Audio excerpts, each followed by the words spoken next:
Thank you everyone so much for attending today's podcast session. My name is Natalie, and I'm a fellow with the Herbert Zipper Scholarship at the Colburn School in downtown Los Angeles.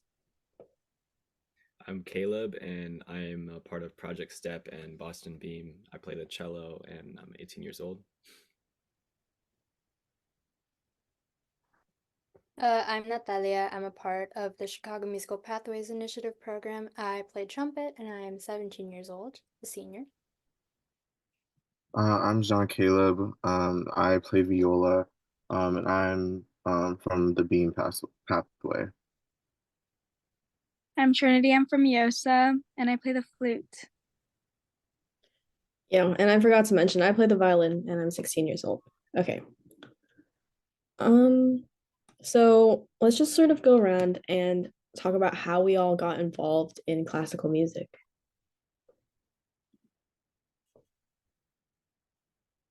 Yeah, so I started out in a school program at my school.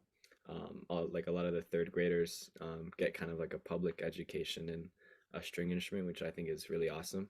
And that kind of started me, and I started getting private lessons a few years later on cello.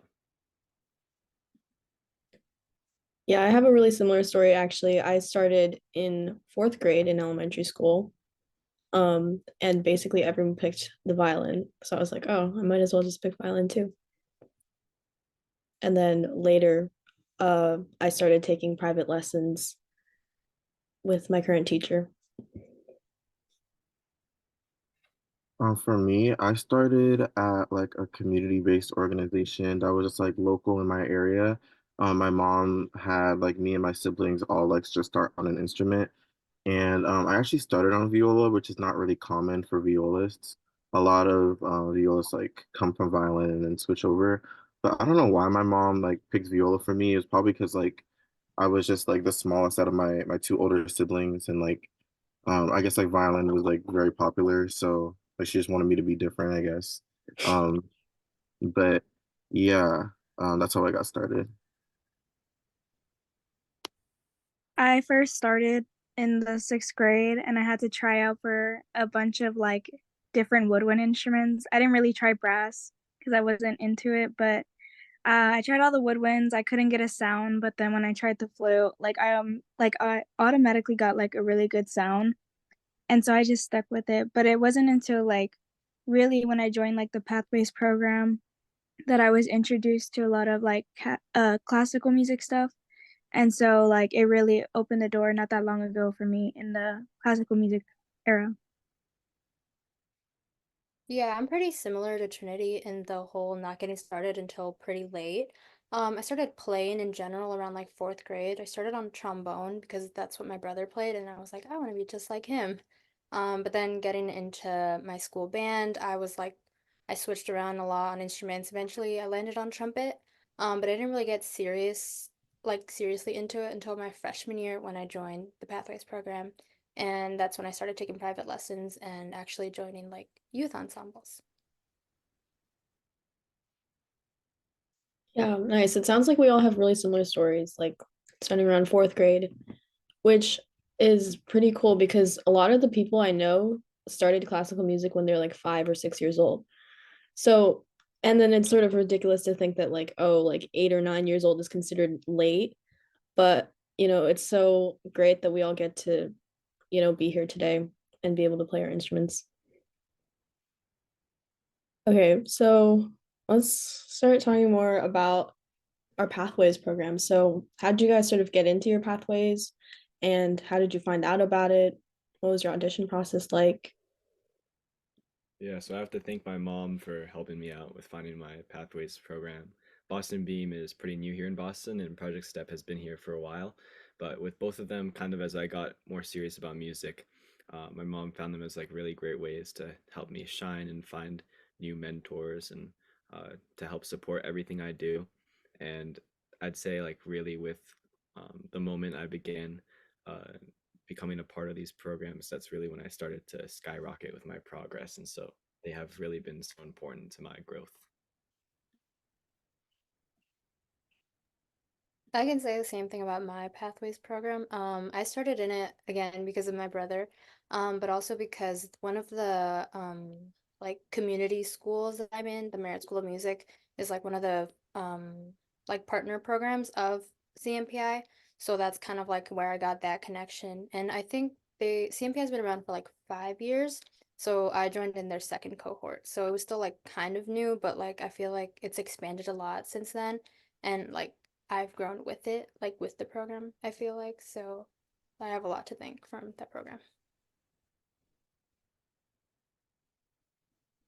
Yeah, for me, similar to Caleb, like, my teacher actually told me about Boston Beam, and because he was like my teacher, so he was just telling me like, oh, there's this great opportunity, for like students of color to be in this program where they're like give you a bunch of opportunities and things like that. So that's how I heard about it, and I've been with them since.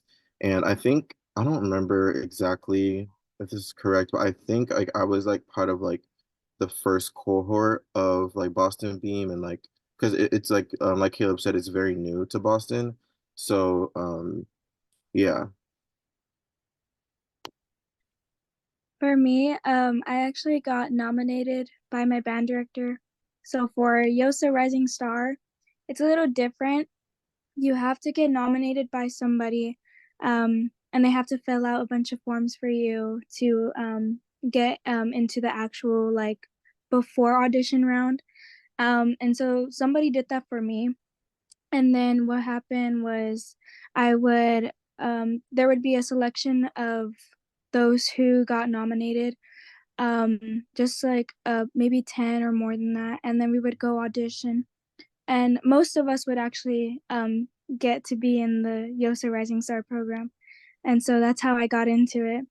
My audition was during COVID though, and so it was a little weird because it was video recordings and not the live audition. And then that year, since it was COVID, I had to do everything online, but I still made it through.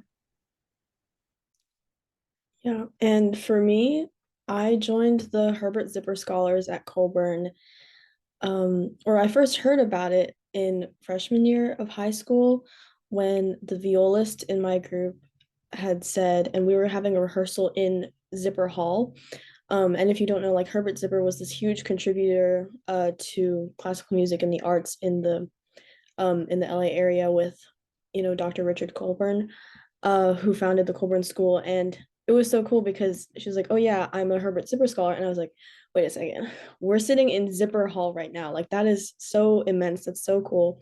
She's like, "No, no, no, it's a really sort of chill, laid back program, providing, trying to provide equal opportunities for, students at the Colburn Community School." And then so after that, I sort of began looking more into it and eventually joined the Zipper Scholars. Okay, great. So I know that our teachers are extremely influential in who we become as classical musicians. So thinking more about, so how did the mentorships that came out of your Pathways programs impact your musical development?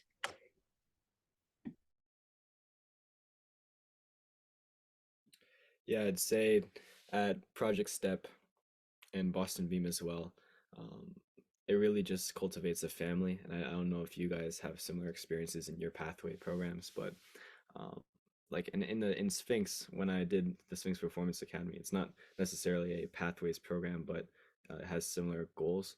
They would call it La Familia. And I think that's really like a good way to put it. I think it's a very you form close bonds with everyone there, uh, with shared backgrounds and shared upbringing, shared culture. Uh, so it's even outside of music, it has such a strong effect um, in your whole life. Yeah, not only did my Pathways program cover, my lessons, but it was also introducing like chamber and orchestra and music theory.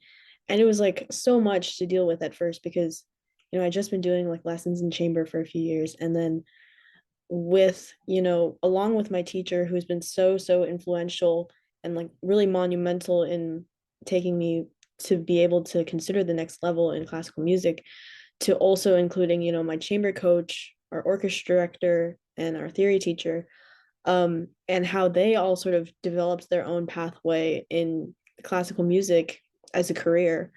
So it's been really helpful talking to them, studying with them, and hearing about their experiences in my Pathways program. I was gonna say like the Pathway program is a scholarship that also gives you more scholarships. So like as a student of low income, it's very hard to be a musician and try to pay for like resources when you can't afford them. And over the years with the lessons and the resources I've been given, like it has made me stronger as a player, and that has gotten me to like a really high level to where I've been earning other scholarships for other colleges, and I think that's really important. So like the more support you get from a pathways program, the more successful you end up being right before you go to college. Yeah, I definitely agree with what Trinity was saying. Something that I can take away from my Pathways program is just like the amount of opportunities they have been like providing me since I started. So just like for an example, they would do um, like career fairs, and they would like give us like a bunch of like scholarship opportunities, and just like tell us about a bunch of summer programs they had to offer their students. And so just like really getting to know like the music community in Boston as well as like outside of Boston, and like seeing how and just kind of like introducing us to music in general. Yeah, I agree a lot with what John Caleb was saying about introductions. I feel like in my mentorships, it's kind of like helped me actually see myself doing this in the future, like actually being able to identify myself as a classical musician.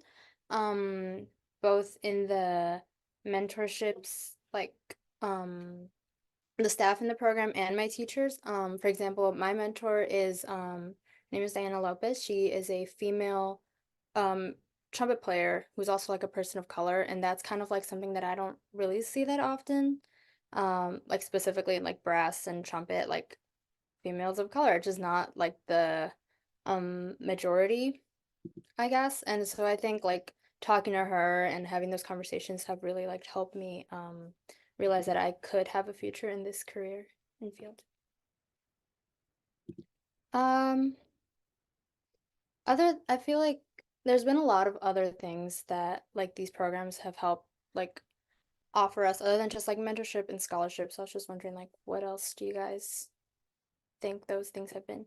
I think for me, like besides like the scholarship and like mentor opportunities, it really just like my pathway, it kind of like fostered just like a community within Boston of like young Black and Brown musicians.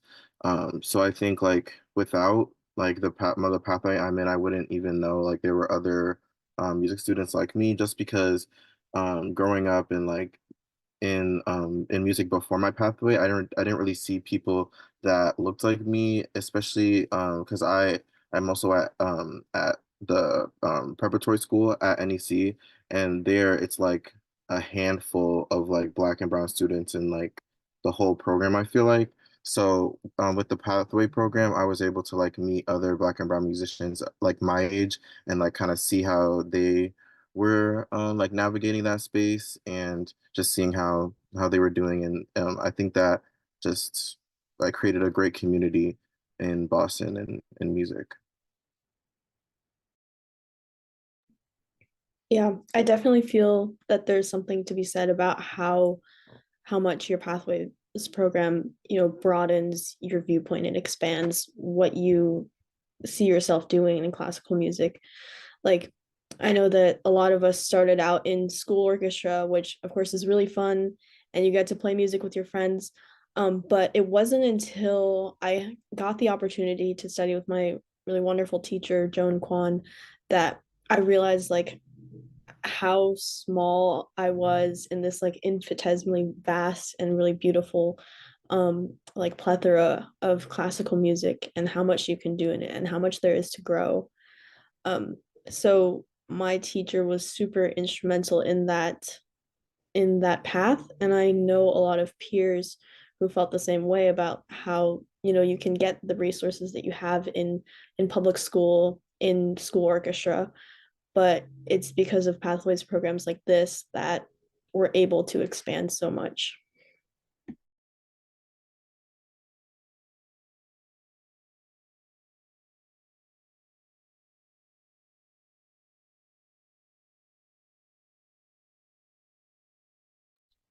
I agree with that statement you just made. I feel like the expansion it just leads to more like opportunities for the future. And looking at all of us now with how much we've grown in a pathways program, I feel like we're going to end up really inspiring like young musicians of the future and having them go through the same thing. And I know like as time goes on, like we're gonna see different things happening with music because of the way time is changing. But it's still the same thing. Like the way pathways programs are going forward, like just introducing kids to a or low income kids to a lot of music they can't really get their hands on, and I think that's really important. It's not really just classical music, but it's a lot of the other genres that kids want to get familiar with, and I think that's really important. Yeah, and I think that really brings us very nicely to our next big point of what we wanted to talk about, of why we think pathways programs should continue and what it means to students of similar backgrounds to ours.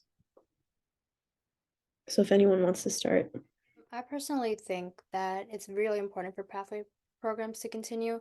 Kind of like on a personal level, I think pathway programs are what like brought me towards like having a clearer goal of my future. Like I know working with all of my mentors, I learned that I don't want to be just a performer. Like seeing like all the resources and all the help and the advice that they've given me, I realized that I wouldn't like be where I am without that guidance. And so there's other kids who are like less fortunate than me who didn't receive that guidance and won't be able to like blossom the way that I think I was. So I don't want to just like take that for granted. I want to like continue like giving that back like to the next generation, and I feel like the pathways programs are the way to do that.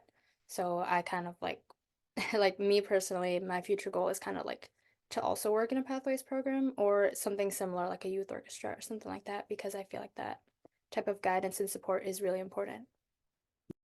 Yeah, I agree. I think when I think about that question, I think of like what my life would be like if I didn't have a pathway program, and if I didn't see myself in music, and like what, because I know I wanted to be a musician, and that I love music so much, but not seeing myself in it was like really kind of like damaging to that vision I had of being a classical musician. So when I saw like other people of color that were in like the music industry and how they were feeling with it, it got kind of like empowered me to like keep going with my goals and like actually pursue like music fully. So I think like agreeing with what Natalia just said, just like I definitely want to give back and like work into like other pathway programs or things like that just to keep inspiring like the next and next generations. Yeah, connecting with what you guys are saying, I think the thing about equity in classical music is that things won't get better on their own. Like it's like kind of the systems in place and the way that um, all these cycles perpetuate themselves is like as you're saying, like if the concert halls and the audiences stay in like kind of the same, and like there's not an effort made, there kind of has to be like this outside force that's trying to make a change, or else things will just stay the same forever, and there will never be good representation in the audiences or concert halls or on the stage. And so pathways programs are really like the thing out there that's trying to create a better future, and like starting from the very beginning, it's important to have all those stages of development in mind. The very beginning, and then also like high school age, and then even further than that, with Sphinx, like all their grants and things for artists that are well into their careers. um, it's just very important work that's being done, and without it, um, things won't happen on their own. Yeah, I definitely resonate with with what Caleb was saying about starting from an early age. I definitely think that pathways programs are so important to start younger because when I first, seriously started studying music upon entering high school, which for me was just, like 2.5 years ago, it was insane like how much I felt like I had to catch up to my peers and be like, oh, everyone else has been, taking private lessons, playing all this, huge rep since they were very young. And I feel like that's why it just makes it so much more important for pathways, of course, to benefit high school age students, but also to start young and to be able to provide opportunities to younger kids so that they can grow up in this inclusive environment and understand, um, you know, what a key part of the pathways programs that they play. And then additionally, something else that I was thinking about when Caleb was talking was that, like in concert halls, in performances, it's so hard to get into the classical music community because you're like not supposed to clap between movements. You can't clap until the pianist puts their hand on their lap or something like that. And then so it's just so hard because you feel like you don't know all of these rules that have been around for so long, and it's so hard to get into all the customs and old traditions, and people will get like sort of mad at you if you don't know them. So that's why it's so hard to become part of the classical music community to begin with, which is why the Pathways programs provide an opportunity for kids that would not have been exposed to these influences and would not have had the opportunities to see these performances and become part of this community to, be fostered in this family like setting.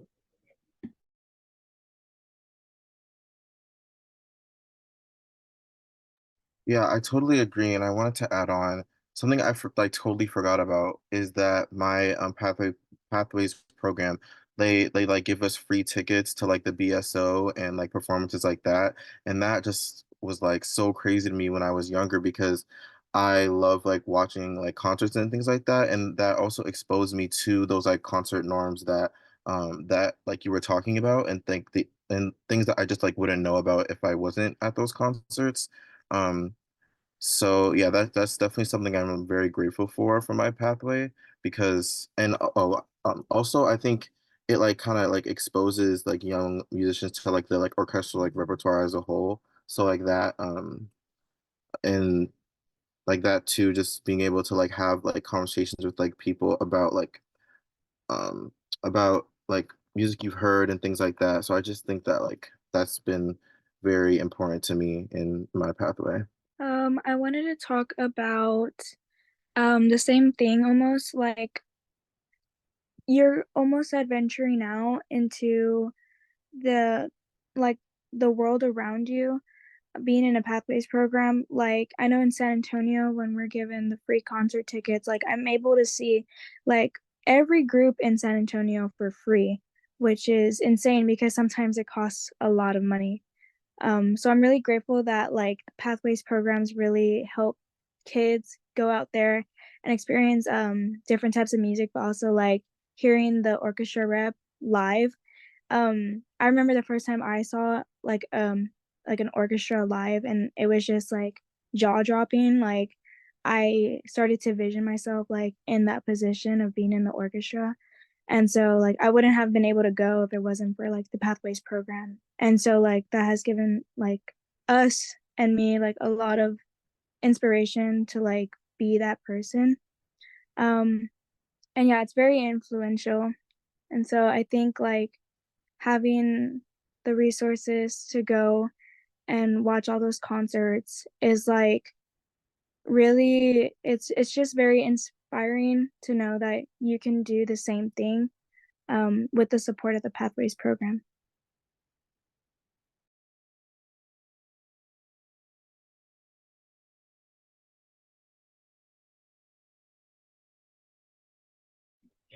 Yeah, and another thing that I was reminded of when we were talking about, how inspiring our pathways programs have been to us is, as we're watching these concerts and as we're listening to, this classical music, like the five of us are very, used to, I'm guessing, like all sorts of rep and hearing the same concertos played again and different symphonies and things like that.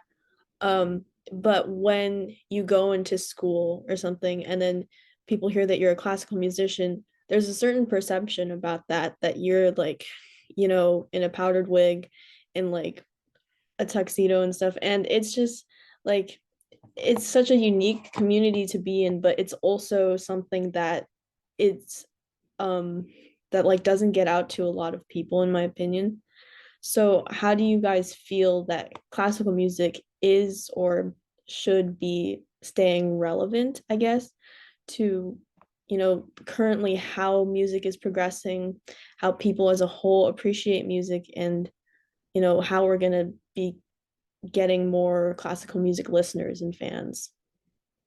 Yeah, I think it comes into expanding the definition of what classical music can even be, because I think, like, in a lot of in music in general, not even just classical music, I think you can divide things into, there's singing kind of music and there's dancing kind of music and there's stuff that's in between. And like, that's even in classical music, that's in anything. Um, yeah, and I think few weeks back, I forget if Jean Caleb was there, but at Boston Beam, they had the Nebulous String Quartet come to do a workshop with us, and it was awesome. They're from Berkeley. They were founded in Berkeley here in Boston, and um, a lot of what they do has roots in improv, a lot of improv kind of things. Um, there's even some songs that were being sung in Portuguese because one of the members, um, the cellist, she was singing a lot during some of their original compositions, and it was just really cool to be able to see them kind of creating music for music's sake, and just like expanding what it means to be a string quartet, and like having these different out of this world kind of sounds, and like just doing things that, like, you know as classical musicians we don't really get to do as often. And so, yeah, I think it's about seeing different eras of music as, you know, just different ways of singing and dancing. And yeah.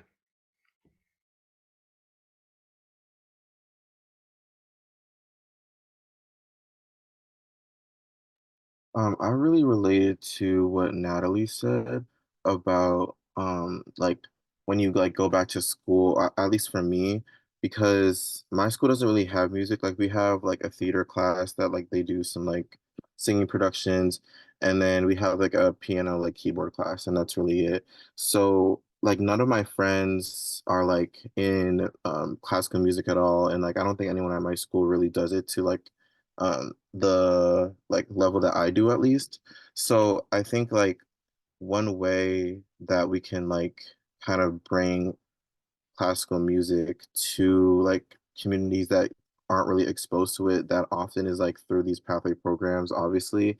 But like I think there has to be some way to like kind of bridge that gap between like things that would be considered like regular like popular music and things that are like classical music. And I think what Caleb was talking about with like the with that quartet that we were watching, and I think they're doing a great job of that just because they're like they don't really play like the regular classical string quartet repertoire. They create their own compositions and like take inspiration from like other artists and other genres, and they're like mixing and like integrating different genres of music, which I think is so cool. And I think we could see more of that in the classical music world today. And I think that's one of the big ways we can um, kind of bring people that aren't usually like listening to classical music into the genre.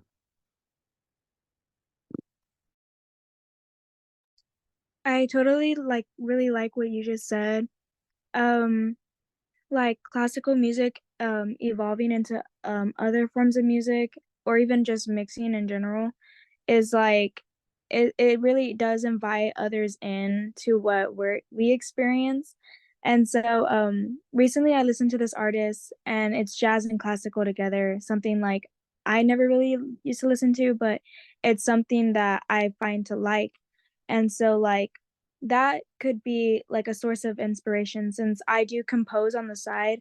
Like I could take the style of the song, which is that jazz and classical, and create some of my own compositions with like the same style. And I think like it's really cool because you can take what somebody has and you can transform it into your own, which can also go to somebody else and they can interpret it a different way and create something new. So I think that's like really cool that classical music is just it just keeps growing into different kinds of things all over.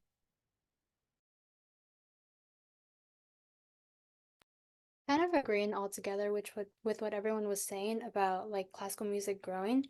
I feel like that definitely will play a huge part in it staying relevant because I know like how Natalie was like segueing us into this conversation about how everybody thinks of like powdered wigs and like oh classical like string quartets like um kind of like really stereotypical type classical music.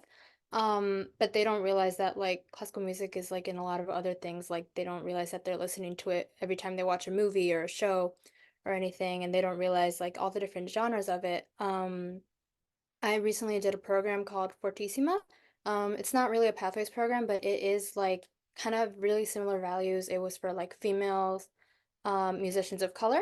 So I kind of went into it and I don't know why I didn't pick this up from the description, but I was thinking, oh, we're just gonna play more like typical pieces and like common works, but we played a lot of like new pieces I hadn't heard of, all by female composers, female composer of color. And so it was kind of and we did our it was like a really weird, not a weird, but like no structure to the instrumentations. We had like three cello players, a violin player, a trumpet trombone player, and a harp player, which is like you would think like how are you gonna make a piece for an ensemble like that? But we actually did like an improv piece. We had like a basic roadmap and we kind of just like played whatever like our hearts desired. And so that was like our final piece of the program. So that was kind of like really eye-opening to me realizing that classical music doesn't have to just be like the same symphonies you hear all the time. It can be whatever you want it to be with whoever you want it to be. And I feel like that exposing that and like lifting up those voices that aren't usually heard are what are going to keep classical music relevant today. I have a question in like response to that, for like the group. Do you guys have like a lot of experience doing improv? And how does that kind of like relate to your more like traditional classical music studies? Yeah, I actually play the jazz vibraphone. I was more into it earlier on in high school, but then I kind of had to focus in on cello. But my experiences with that have just been, it's just a lot of fun. And there's a lot, I didn't get too far into it. I never was like super into like the complex chord progressions, but I mean, I figured out somewhat of a way through it. And yeah, it's very freeing to be able to um, not really have a right answer with it and just to kind of do what's on your mind, just jazz out, just go for whatever. And yeah, I always remember it's always nice um to have an experience like how we had with the nebulous quartet of just trying it out on our string instruments as well.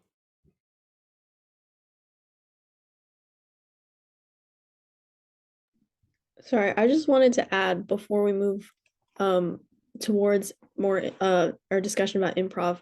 I just wanted to add some like last remarks about, expanding classical music based on what all of you guys were saying. When Natalia was talking about like the Fortissima program, I was reminded of like this previous summer when I went to Greenwood Music Camp and how much of an like emphasis they put on modern contemporary classical music. And there's a tendency in, you know, classical music, classical musicians, both like old and young, to be sort of a little bit dismissive towards contemporary classical music because it doesn't, follow the same forms as older eras.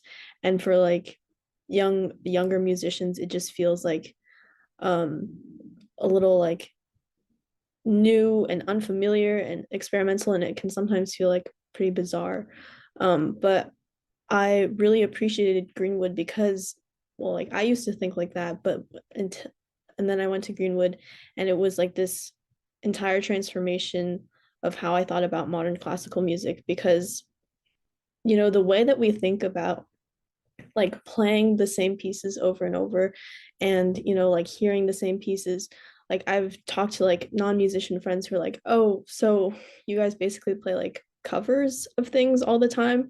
And I'm like, yeah, basically. Like we're just playing covers of things that people wrote hundreds of years ago. But also we're playing covers of like things that people wrote today, just like how Trinity is writing, composing. Um, and it was always a thing at Greenwood where it was like, oh, can anyone read this thing I composed? Does anyone want to perform this for me at the composer's concert? And another thing is like repeating contemporary classical pieces year after year is also a huge part of it. Like how we think about how pieces are canonized into the classical music world. Um, a huge part of that is through repetition. So, for example, Jessie Montgomery, who is a woman of color and a composer, she wrote this piece called Strum for string quartet. And string quartet is like a really traditional, like it's one of the oldest forms of chamber music. But it was so cool the way that she utilized, pizzicato, which is the plucking of the strings rather than bowing, which is a very non-traditional way of going about it, and created this incredible piece that now at Greenwood is played year after year, and it's become a cult favorite that's like just as much a favorite as, for example, like the Mendelssohn Octet, which is also played every year. So it's about like repeating the same pieces year after year, and then that's sort of how they gain a wider audience. And I feel like that's how I personally was drawn immensely to contemporary classical music.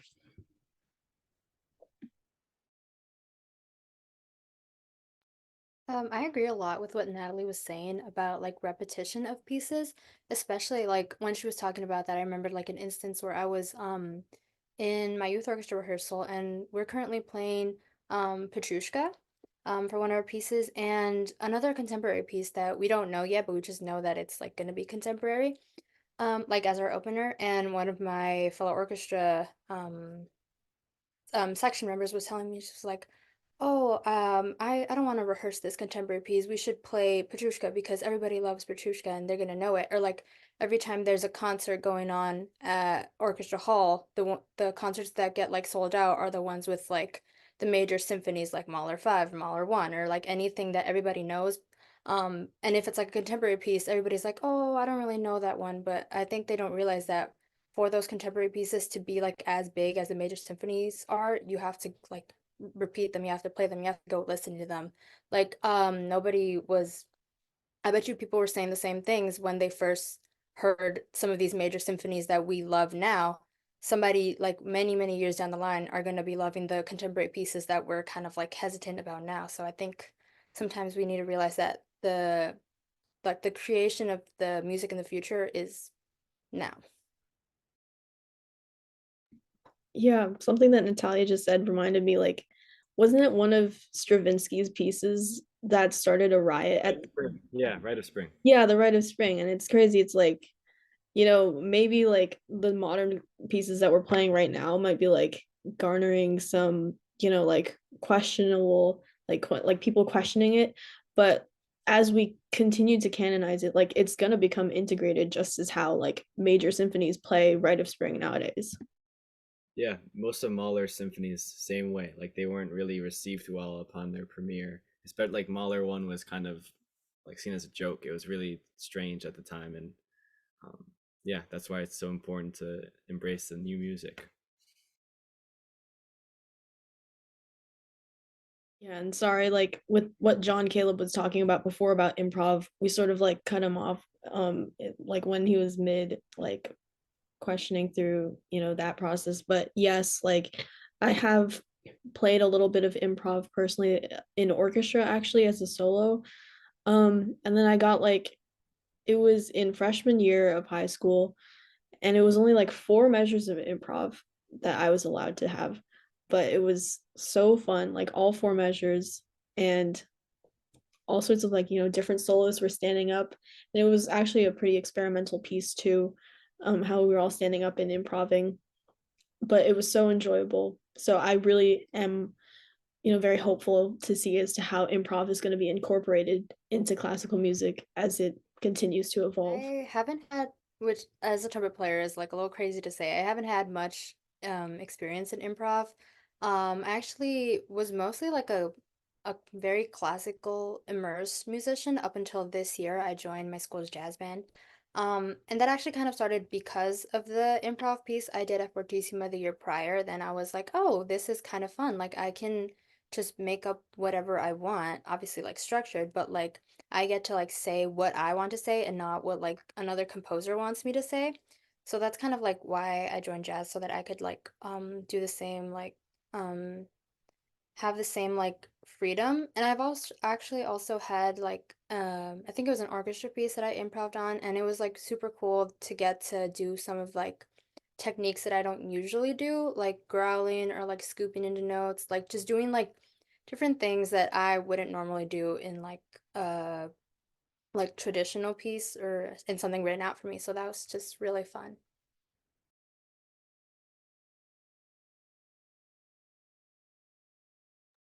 Yeah, same. I don't really have a lot of experience with improv, but I really want to try.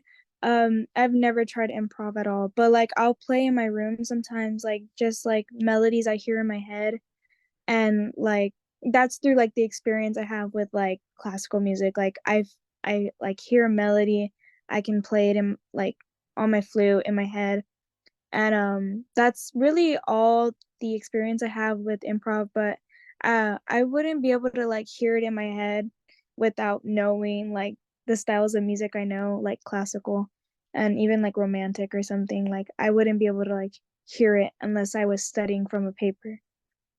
Yeah, so as we're talking about how um it's been sort of difficult for, people who are unfamiliar with classical music to get introduced to it, I just wanted to ask you guys like how your ear became, accustomed to classical music, how you went about like immersing yourself in all of like, the massive repertoire. I don't think of any genre existing like there's like more music that's been documented and performed again and again than classical.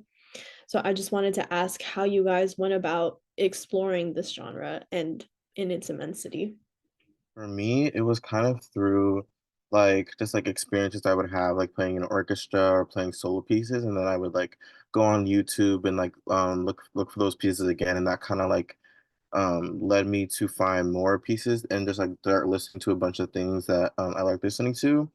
And I think just like being able to like go to different concerts and hear different people and going to different summer programs, and having people play, just like kind of developed that like knowledge about like the classical repertoire, and that like kind of fed my curiosity to go look for that myself, like on YouTube or um, on IMSLP and like things like that.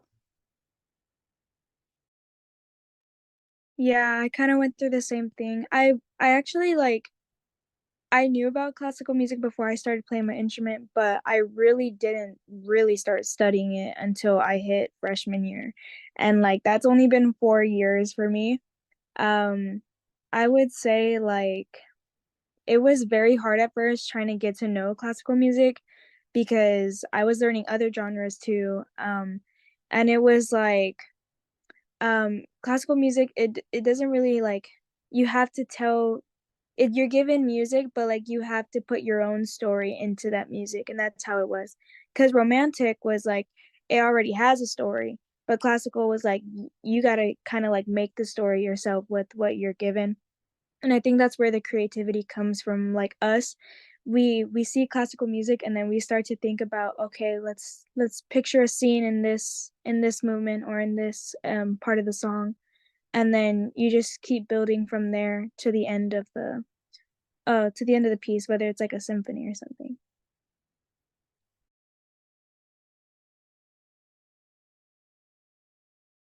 Yeah, I agree with Trinity that it was sort of like difficult to get into really like all of the rap that, and even consider all of the rep that exists.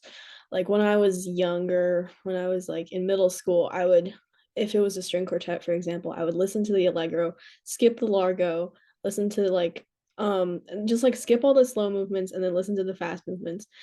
And then it took me so long to appreciate like entire quartets, like for, you know, everything that like, for example, like Haydn, who composed a lot, or to in all of like the complexity. And then from then on, it was like appreciating the entire symphony and not just like the catchy parts. Um, and it was so like I remember first discovering Tchaikovsky, and then like all of the melodies were just like mind blowing to me. Um, and I think that a huge part of it was discovering like the composers I liked, and then maturing more to listen to all of their rap rather than just, the fast ones.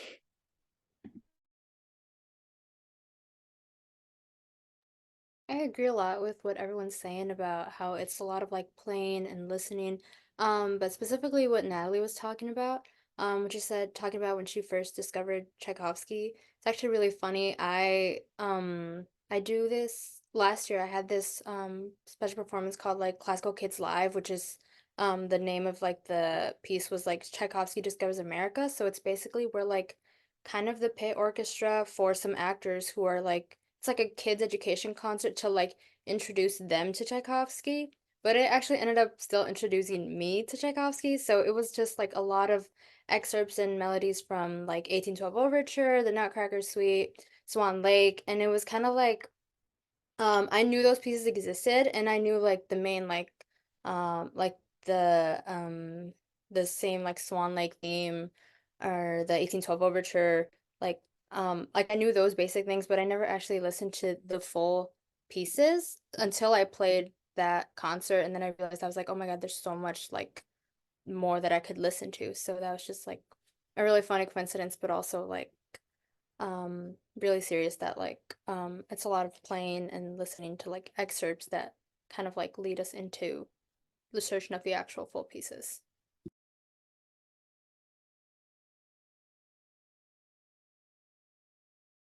Yeah, and I also related to what Natalie said about kind of like only listening to like the fast movements for like quartets and like symphonies.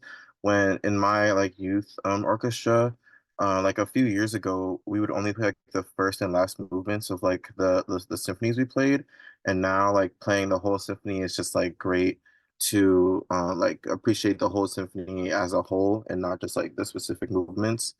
Um, so closing out, I wanted to ask you guys, looking towards the future, what do you envision for classical music?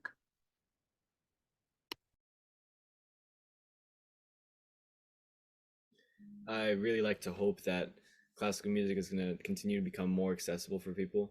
I think, the cost of seeing a really good concert at BSO or something like that is pretty expensive, and I hope that there's going to be more community events that allow everyone to kind of find out that classical music is really great and that there's something for everyone in it. And so I would like to hope that there's going to be more opportunities for public classical music. I really hope to see classical music like in television, in movies, in video games. Like I really want to keep seeing classical music like being introduced as the future goes on. And so generations that, come up, they understand and they know what classical music is, and so that they can tell even more generations like what it is. And I think like classical music will live on forever if we keep playing it and performing it all around the world. Um and so I don't think classical music will ever die out because it's basically almost in any piece of music you can find, and like it just won't ever die out, but it will always be just a different form of it.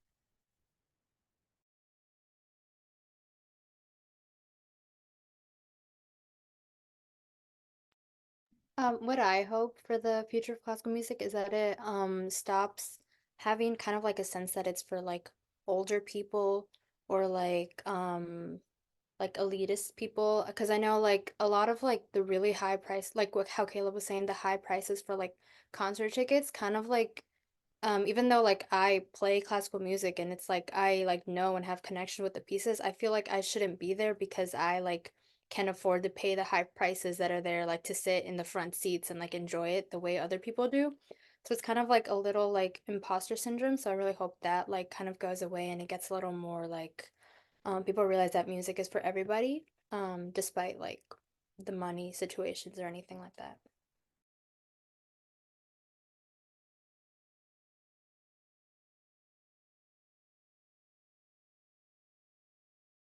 Yeah, I think what I want to see definitely, and I agree with what everyone else was saying, but I think for me, I want to see more like genre mixing and just more of like multiple perspectives on how people would like look at classical music and like listen to classical music, because I think that's one way we can make it more accessible to like a wider range of people if like we can start to see like the mixing and clashing of different genres and how like classical musicians can um, use their training to kind of like bridge those gaps and like make ways into different genres. I think just to, sum up what everyone has been saying in this really wonderful meeting that we've had tonight, is the mixing of different genres of classical music, like John Caleb was talking about, the continuation of the pathways programs that have, sort of benefited all of us so monumentally, the continuation of expanding classical music rep, um, understanding more about, diversity and inclusion in classical music. And yeah, and I feel that there's a lot of hope, especially at this, juncture of in our musical studies and in the classical music community as a whole, of how we're going to be continuing and how we're going to be seeing it evolve. So I wanted to thank everyone for being here and for discussing this tonight. Um, we've all contributed some really wonderful sentiments. So yeah, does anyone have any closing remarks? I would just say it's been great talking to you guys, and I'm excited to meet you guys in person at in Nashville for the festival. So yeah, it's been great. Very excited for Nashville. Thank you so much to everyone who's been listening to this. We're so excited to continue to bring you more content on the Equity Arc social media platforms and to, hopefully have you guys be able to listen to us perform this April in Nashville. Thank you so much, everyone, for coming, and thank you for listening.